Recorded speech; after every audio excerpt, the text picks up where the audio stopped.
Okay guys, davom etamiz. Endi sizlar bilan present perfect mavzuyimiz shu oxirgisi, ya'ni present perfect bilan past, ya'ni o'tgan zamonni qanday farqi borligi haqida gaplashamiz. Hozirgacha videolarni e'tibor bilan kuzatgan bo'lsanglar, ular o'rtasida juda ham katta farq bor. Ya'ni o'zi farqlagan bo'lsanglar kerak. Yana bir marta eslatib, bir takrorlash qilib olamiz present perfect mavzuyimizni. Hop, birinchi bo'lib with a finish time, ya'ni agar u tugagan vaqt bo'ladigan bo'lsa, ya'ni tugagan, misol uchun kecha, o'tgan hafta, o'tgan oy, o'tgan yil degan so'zlar bilan, ya'ni tugagan vaqt bilan, ya'ni kecha o'tib ketib bo'ldi yoki o'tgan hafta o'tib ketib bo'ldi, o'tgan yil o'tib ketib bo'ldi. Shular bilan birga biz har doim past simple ishlatamiz, ya'ni o'tgan zamon ishlatamiz, past ishlatamiz. We arrived, biz yetib keldik. Kecha, o'tgan hafta, soat 3da, 2002-yilda, 6 oy oldin. Ya'ni bular hammasi ko'rib turganingizdek, hammasi tugagan vaqtda, ya'ni o'tib ketib bo'lgan bular. Shuning uchun ham biz past simple ishlatyapmiz. Mana finished time bu yerda ham ko'rsatilgan, tugagan vaqt deb. Ya'ni present perfect, do not use present perfect. Tugagan vaqt bilan present perfect ishlata olmaymiz. Misol uchun, I saw Paula yesterday. Kecha men Paulani ko'rdim. Kecha tugagan vaqtmi?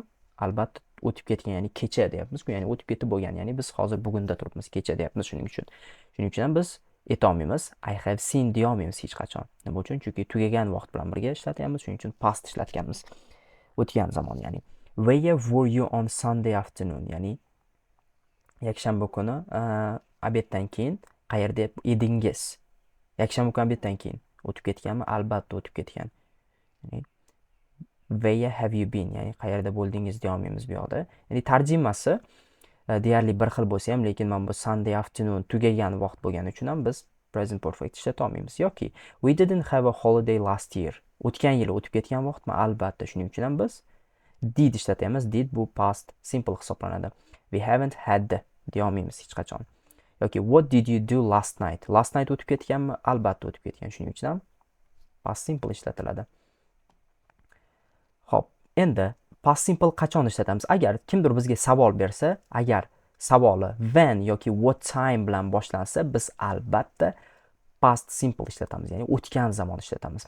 When did you buy your computer? Kompyuteringizni qachon sotib oldingiz? When bilan boshlandimi? Albatta past ishlatamiz. Yoki what time bilan boshlandi? What time did Andy go out? Soat nechida Andy tashqariga chiqdi? Has Andy gone out deyolmaymiz. Chunki nima uchun? Aniq vaqtni so'rayapti. Shuning uchun ham when yoki what time bilan birga kelsa, biz albatta past ishlatamiz. Endi misol uchun solishtiradigan bo'lsak, present perfect, I have lost my key. Kalitimni yo'qotdim.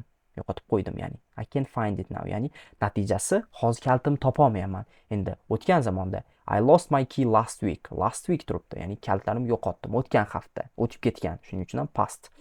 Ben has gone home. Ben uyga ketdi. He isn't here now. Hozir u bu yerda emas. Ben went home 10 minutes ago. 10 minut oldin u uyga ketdi. 10 minut oldin o'tib ketgan vaqtmi? Shuning uchun ham past simple ishlatilyapti. Have you seen Kate? Kate'ni ko'rdingizmi? Where is she now? Hozir u qayerda? Ya'ni so'rayapman. Kimdandir so'rayapman. Ya'ni Kate qayerda? Ya'ni Kate qayerdaligini so'rayapman. Bu yoqda endi on Saturday, ya'ni Saturday kuni Kate'ni ko'rdingizmi? Ya'ni shanba kuni Kate'ni ko'rdingizmi? Deyapman. Nima uchun? Did ishlatyapman. Sababi Saturday bu o'tib ketgan kun hisoblanadi. Shuning uchun ham. Mana bu yoqda have you ever been to Spain? Hech Ispaniyada bo'lganmisiz? Ya'ni in your life, hayotingiz davomida hozirgacha. Did you go to Spain last year? Mana bu yoqda ko'rganimizdek, eng asosiy qaraydigan narsamiz vaqtlar, ya'ni last year o'tib ketganmi? Albatta past ishlatamiz. Xuddi shunaqa. Endi bu yoqda bitta narsa bor, shuni tushuntirib o'tay. My friend is a writer. He has written many books. Mani o'rtog'im yozuvchi. U ko'plab kitoblar yozgan. Bu yoqda nima ishlatyapmiz? Present perfect ishlatyapmiz. Endi bu yoqda Shakespeare wrote many plays and poems. Ya'ni Shakespeare yozgan ko'plab ya'ni pyesalar va she'rlar yozgan. Bu ham Xo'p, endi bu yoqda qaraymiz. Bu gapda hech qanaqa vaqtni bildiradigan so'z yo'q. Lekin nima uchun past simple ishlatilyapti? Ya'ni wrote, write so'zini o'tgan zamon shakli, ya'ni verb 2, ya'ni fe'lli ikkinchi shakli ishlatilyapti. Nima uchun? Sababi bu yerda qaraymiz. My friend is a writer. Mani o'rtog'im yozuvchi. u ko'plab kitoblar yozgan. Ya'ni bu uni hayotiy tajribasi, ya'ni yana kitoblar yozishi mumkin.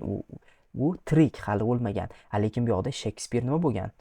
Shekspir ancha yillar oldin o'lib ketgan. Shuning uchun ham uni qilgan ishiga past simple ishlatamiz. Chunki u o'lib ketgan, boshqa yoza olmaydi, ya'ni boshqa o'zgartirish kirita olmaydi. Ya'ni o'zi tugagan bu ish harakat. Sam hasn't phoned me yet. Sam menga hali telefon qilmadi. Yet turibdi, shuning uchun ham present perfect ishlatildi. Sam didn't phone me yesterday. Mana bu yoqda yesterday bor, shuning uchun ham bu yoqda did ishlatilgan. We've lived in Singapore for 6 years. Biz Singapurda 6 yildan beri yashaymiz. We live there, yana hozir ham yashar ekan ular. Ya'ni natija bu, ya'ni 6 yildan beri Singapurda yashaydi. We lived in Glasgow for 6 years. Biz Glasgowda necha yil yashadik? 6 yil yashadik. Ya'ni 6 yil davomida yashadik. But now we live in Singapore. Lekin biz hozir Singapurda yashaymiz. Ya'ni o'tgan zamon ishlatildi. Bu degani ish harakat tugallangan degani. Ya'ni hozir bu yerda bu ish qilmaydi. Ya'ni yashamaydi ular bu yerda. Bunisida esa hali ham ular Singapurda yashaydi.